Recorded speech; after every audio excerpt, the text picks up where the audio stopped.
In this video, I'm going to tell you about a running shoe that I've reviewed on this channel that I got completely and utterly wrong. Okay team, so it might seem an odd opening, but it's true.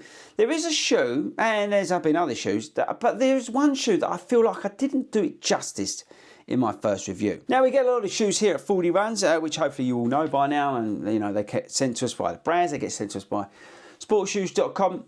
And on occasion, I do get shoes wrong. You know, I'm happy to admit that I do get them wrong. I do try, where I can, to come back and do performance reviews on shoes. And if you didn't know how it works on this channel, I try and get at least a week of running in a shoe before I put a review out, right?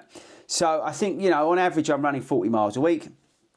But let's say the shoe's even getting like 30 miles before I'll put that video out. Now don't get me wrong, there's obviously occasions if there's a shoe that's like massively hyped and it needs a first run review because I know it's going to get views, I may do that, right? But again, I may take that on a 20-mile long run and then give you a review. But in general, I try and get a week of running in a shoe before we put a video out. And the reason I do that is because I want to try different things in the shoe. If it's like a daily trainer, we can do loads of different stuff in it. And if it's like a max stack shoe, I might be able to get a few like sort of easier miles in it, you know. Or if it's a super trainer, I might take it long. Whatever it is, I try and put the shoes through a certain amount of testing, a minimal amount of testing. Sorry, is a better way of describing it, in terms of certain things that I'm looking for to give you that feedback on these reviews. As I say, and then we tend to follow up with a performance review on some of these shoes as well. And I hope you all appreciate that. If you do, please hit that subscribe button. It really does help the channel out. But there are occasions where I do get it wrong, and I'm very happy to admit that. And this shoe, I have to give it credit, I think I did it a bit of injustice. Now what shoe is that, Foldy? It's the Glide Ride Max. Now if you didn't know anything about this shoe, it's like 90 something pounds at sportshoes.com. It features FlightFoam Blast Max up here. We've got FlightFoam Blast Eco down here. This is the stuff that's in the Nimbus. It fits true to size.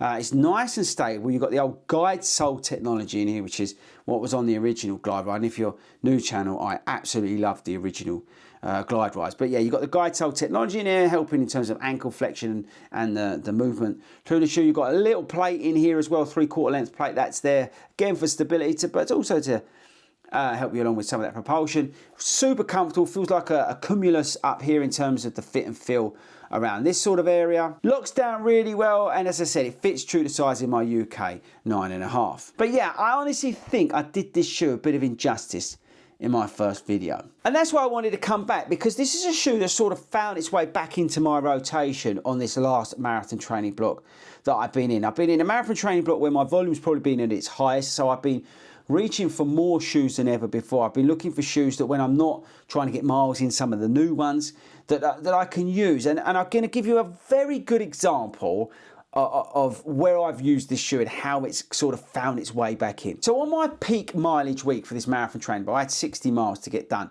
And one of those runs that I needed to do was a 10 miler, okay? Now my legs were already beaten up. I'd done the Great North Run on the Sunday, and I ran pretty hard there. And I was like, by Wednesday, my legs were like screaming at me. So I wanted a shoe that was comfortable and that was stable for that 10-mile run. Now, 10 miles is not a short distance, okay? It's a bloody long way for a lot of people. But I wanted a shoe that was going to look after me. I wanted a shoe that was going to be comfortable. I wanted a shoe that was going to, yeah, be stable and compliant over those 10 slow miles. And that's why I reached for this. This shoe, at that distance, at that pace, gives me everything I want. It's a stable, compliant shoe. It just holds me in the right places. It's not overly soft. I run in a lot of soft shoes, but because you've got the Blast Eco down here, it does make it a little bit firmer. But I wanted that. I wanted that slight firmness under here, but with that little bit of cheeky comfort from the FlightFoam Blast Max to just look after me and help me get those 10 miles done. And that's where this shoe has come into its own. And I think that's why I got it wrong, because I think I was looking for the Glide Ride Max to be a big step up for the Glide Ride. But this Glide Ride Max actually reminds me of Glide Ride 1 when I think about it. And it's a shoe that you can do those like middle to long distance runs very confidently. It's able to soak up those miles. It's able to look after. It's able to give you that stable ride that you may need. It's able to give you that slightly firmer ride with a hint of softness in it, but not overly mushy, not overly soft, and not overly unstable. And because, for example, again, going back to that run, I'm in a week where my pronation is probably at its absolute worst because my legs are screaming at me. This shoe being so stable and with the guide sole technology in here, it just looked after me. And that's where I think it steps up, you know, versus some of the other shoes out there. So for example, I picked this over the Neo Visto 2, and the Neo Visto 2 is a shoe that I have been also pulling out for those days, again, when my legs are absolutely like shot to pieces. The days where I may have done a double run day the day before, you know, with a threshold run, or like a tempo session, a treadmill session, and then gone out and done a goal pace run. On the Wednesday, again, using the Wednesday as an example, I may have chucked in the Neo Vista 2 because it's got that softness, it's got that compliant foam in there that just, you know, helps my legs recover a little bit.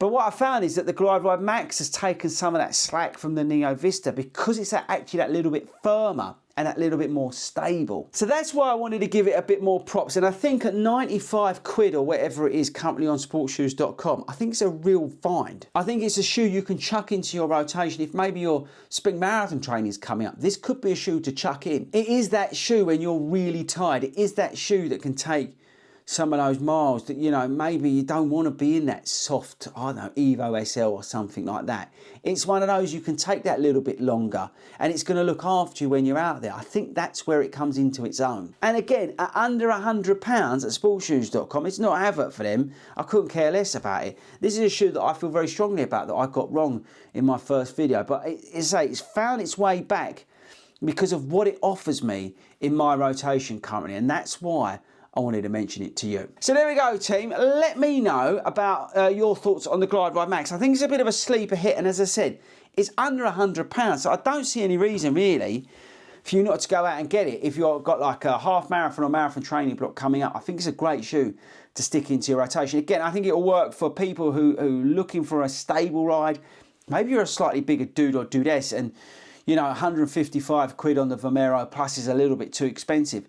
I'm not saying that the Glide Ride Max is necessarily comparable because you've got the Zoom X in there, but it offers something slightly different. I think it's a good shout. You know, it's better than a Triumph 22, which is, you know, lighter than the previous version. But I think the Glide Ride Max just offers some people something that little bit different, and that's why I think you should check it out. Okay, team, if you found this video useful, if you're just even thinking, you know what, Fordy's a bit of a hero for being so open and so honest and admitting that he got something wrong, then hit that subscribe button because I'd really appreciate it. But that's it from me, team. I'm going to go back to sportshoes.com and see if I can get more bargains to talk to you about, and I'll catch you all later.